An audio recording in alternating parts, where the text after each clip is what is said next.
Hey, what's up, you guys? We're Tanya and Dave from Turn Out World, for those of you that are new here. And Dave and I, we've owned our Winnebago EKKO now for over 6 months. And as finally full-time RVers, we're going to share with you what we've done inside and outside to make life very comfortable for Dave, myself, and our two kitties. But first, let's meet the kitties. So first up, you guys, this is Brady. He is actually just had a birthday 2 days ago. So if you want, in the comment section, wish Brady a happy birthday, because he is our 8-year-old amazing man of the house here. And over to the right is our little Spitfire. Hey. This is Bailey.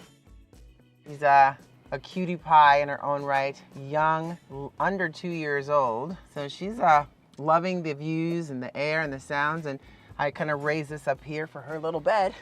But these are our two little munchkins. Say hi, everybody. I'll just hop into a couple things that we've made adjustments for in terms of the cats. And I know a question might be, well, where do you guys put the litter box? Well, if you saw the outdoor kitchen, well, that was a space we've seen other RVers with similar, the EKKO, they've done to convert that into a space where a cat can go into. And we're still trying to figure that out because it is 2 people and we're full-time in here with 2 cats. And I do like that outdoor kitchen, so we're gonna make adjustments. We do like that. But where the kitty box is right now currently is under the table. There it is. Yes, I know, but we actually keep it clean on a regular. We vent the air out at night, and we have a good idea of time frames of when our cats do their business. I have been really focused before this kind of journey into the full-time RV life. I really wanted to understand when they go potty, when they go number 2, and so I've kind of got it down a little bit.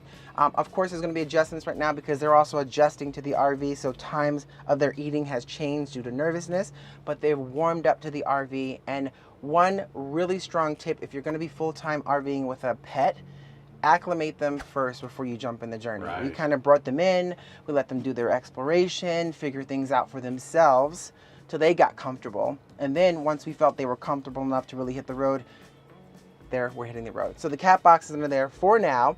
And to keep the litter from going everywhere, Brady's sitting on the pad. That is the pad of all pads right there. Because as they step out, look at my model. He's showing you a little model right there. As they step out of the box, the litter goes into a little grate under, like a little pan attached to this grate underneath, and it works wonderfully. And then what you can do is to save on that litter, whatever's on their feet, you can pour it back into the litter pan, and that just keeps you from having to waste a lot of litter, and also keeps it from being all over the floor. So one of the coolest things that we got here is a Berkey. We actually posed this question to many of our Patreon members and said, should we get a Berkey? Yes or no? We've been contemplating it. They're not really cheap, but at the end of the day, we drink a lot of bottled water, and majority said, yes, get it. And Dave, we love this, right? Oh, totally psyched for the Berkey. We actually got the little extra add-on as well, which lets you know the level in the Berkey. But we're psyched. Really smart. It's a travel Berkey, so it fits really perfectly right there. I'm gonna take you on back to the bedroom space here really quick. All right, so in the bedroom space and throughout the windows that we have here, we've incorporated these kind of specialized screens for cats. If you know anything about RV screens, because many are basically the same manufacturer, it's just different sizes. They're not the strongest. As a matter of fact, the screens themselves, if a cat gets their claws into it, it's basically like having a pair of scissors and it's done. And trying to get parts and things today could be very difficult. So we've taken the liberties of adding in sort of these special Velcro, super Velcro screens that are sturdy and strong and basically cat proof. So we've kind of lined up all of our windows throughout the RV, with the exception of the bathroom, because we forgot. But it just gives that extra protection. So the cats can still look outside and enjoy the scenery. We can feel comfortable that they're not going to shred, our screens or privacy blinds. So that just gives us a sense of comfort. I'll make sure to put that either in our Amazon store, there's a link in the description box, or I will put a link in the description once I get more information on that as well. So let me show you how these work. This is my next model here to show you how she's loving looking outside with all of the lizards. But she's the one in particular that likes to get her one claw in a screen and she will shred it to bits. Right, Bailey? She's like, yeah, I know exactly what you mean. But they're just simple. They're Velcroed in. They're measured specifically for these windows. So Dave took the measurements. We sent them in to the company. They brought them for us, and then peel them right down. That's it.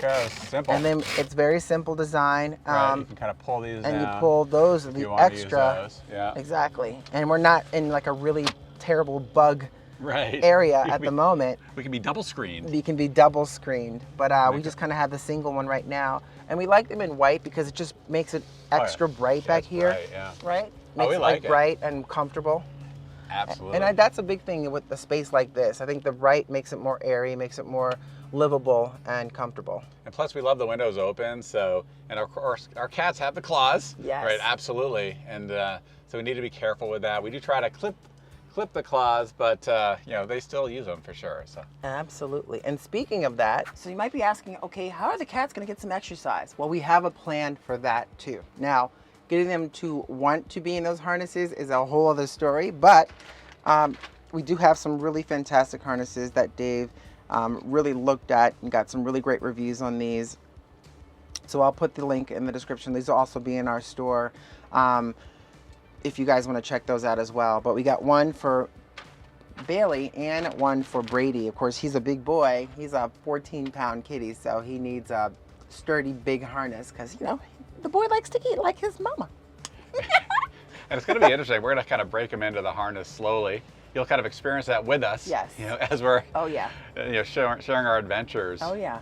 And of course they have the little scratch pad. I put a little catnip in there for adjustments. But these are just some of the things that we've done to make it a little bit more comfortable for us and the kitties. But if you guys have some ideas or some tips or things that you've seen that might make fun adjustments, by all means, leave it in the comments below or just send it to a P.O. box because, you know, we'll take it. A really important note when you're traveling with pets in an RV, and a couple things that gave us really tremendous satisfaction traveling with our two kitties, especially in hot areas like we're in today, Vegas, Zion, Arizona, parts of Utah, is having this device here called the Waggle, which is designed for pets. It's a temperature monitoring device that allows you to know what the temperatures are wherever this is placed inside your RV.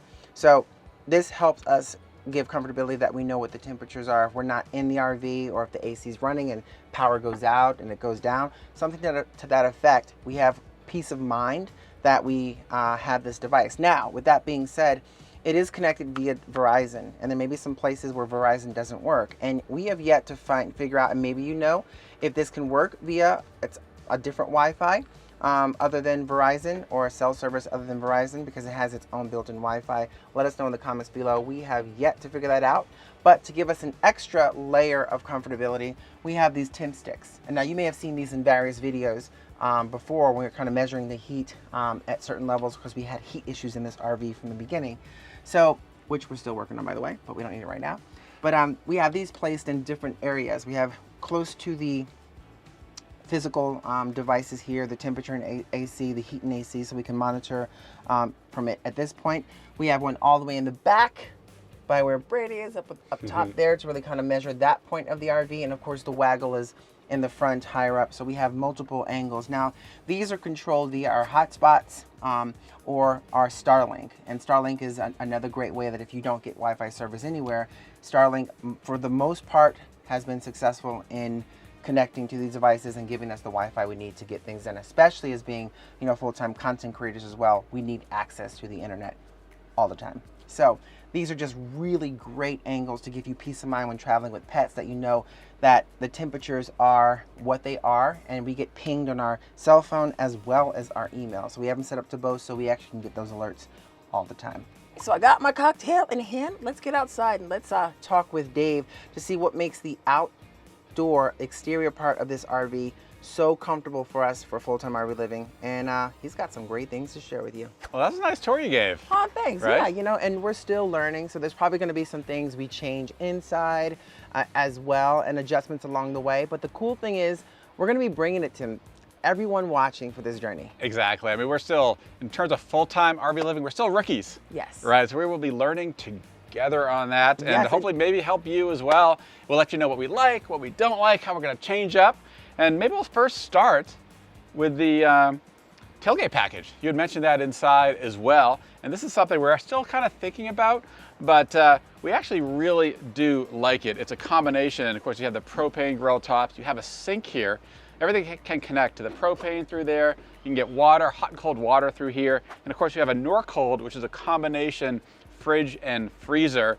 And we do really like it. Now, of course, with the 2 kitties, we're thinking about, do we make this space, as Tanya mentioned, into kind of the litter area and things like that. But we're also thinking, do we actually convert this into an induction oven? We may do that, so stay tuned for that. But right now, it's kind of as it comes from the factory, and you know, we think it's a pretty nice setup. And as long as it's not smelly inside, I think I like the outdoor kitchen idea. I agree. Much better now. Yeah, and I love the extra kind of fridge freezer space as well, and cooking outside, prepping it all. And right now, the Norcold is keeping the water, our Truly, and a little extra something special cold. Now, this next thing may seem small, but trust me, it is not. When you're in a small space, bring your trash outside if you can. And this is actually a great idea that Tanya had. It's a basically a retractable trash bin that we use. We have a plastic bag in there. We put our kind of non-food items in here to save space inside. And I love it. I'm super excited about that. It saves space inside.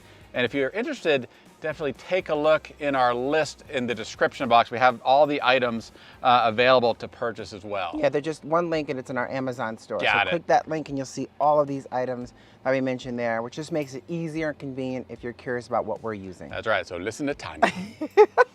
Now, if you've been following our adventures, you've definitely seen this before. This is our Nomad, actually real charcoal grill. Love that thing. And yeah, it's basically like our little suitcase right here, solid as a rock. Solid as a rock.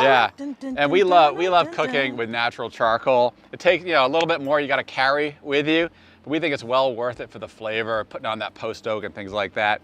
And we love it. It's a small company out of Texas. They do a great product, and we're excited, and wait till you see the recipes along our journey. We're going to be cooking on that bad boy, so follow along. And I know you guys have been asking me to potentially put together a cookbook, so we just might by the end of this journey. So as of now, we do not have an external bike rack, so everything we bring, including the bikes, have to go inside the Winnebago EKKO's garage space, which is large. We've shared with you in some of our earlier RV tours just how great that space is. But again, when you're full-time RV living, space is at a premium. And so when we thought about our bikes, we wanted really some small bikes, BMX style, very simple bikes that fold up, aren't too heavy. And so these are them. We're gonna try them out and we'll share with you how much we enjoy these or not, what we like and don't like during our adventures. All right, so if you pan on up, babe, you can see on top of this flagpole, there is not a flag there. Nice. No, but that is Starlink, which actually we just got. We're gonna test it out, and we're super excited to take this on the road. All right, so babe, I see the satellite dish up there. Yeah. But what does it connect to and where is it? All right, okay.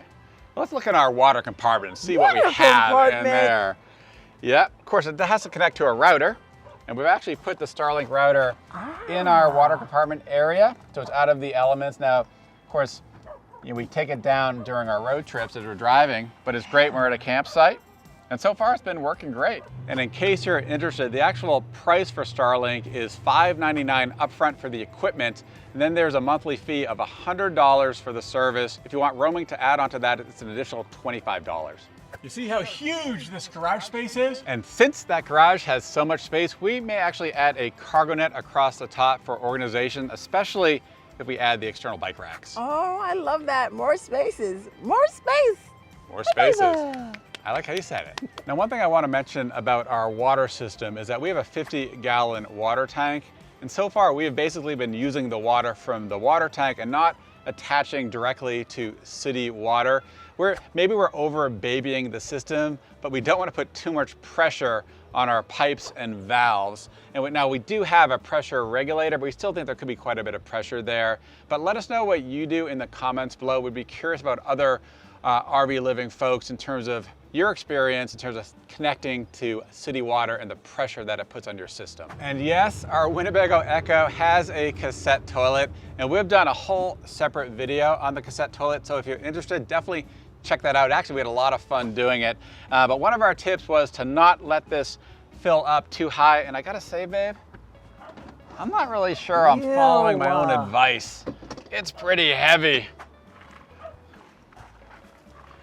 And one very important point is always use a surge protector when you connect to power at really any place, and in particular, of course, RV campsites. We've always used this from the start. You don't want to blow out your electrical system with a bad surge that comes through the RV. And one thing that we are super excited about that we opted for is this right here. We love to boondock, and that's why we opted for the 2 lithium plus the generator option, which actually was an add-on at the dealership, but we're really glad that we did, because as going out to boondock for a while, you really need that energy, whether it's in the heat or cold. It really gives us that flexibility. Now, we are not going to go into details right here in this video, but we've done a separate full RV tour. You can check that out separately from this video. Hey, babe. Yeah. I just realized we forgot a very important companion. Who did we forget? Right over there. Grogu. Grogu, the force is strong with this one. Yes, of course. And of course, Grogu has a twin up front. Oh, that's right. The one that leads the journey and guides us through the elements. Yeah. We are so excited to share our full-time RV living adventures with you, and really happy you've joined us. Absolutely. Hey, and if you haven't done so, take a second, hit that subscribe button and that notification bell so you get up every time we post something new. Because you guys, with us, it's always an adventure. That's right. And we're going to be coming along this journey as well. They forgot to mention that. But hey, I'm here. Hit that subscribe button because, hey, look at me. I'm sexy.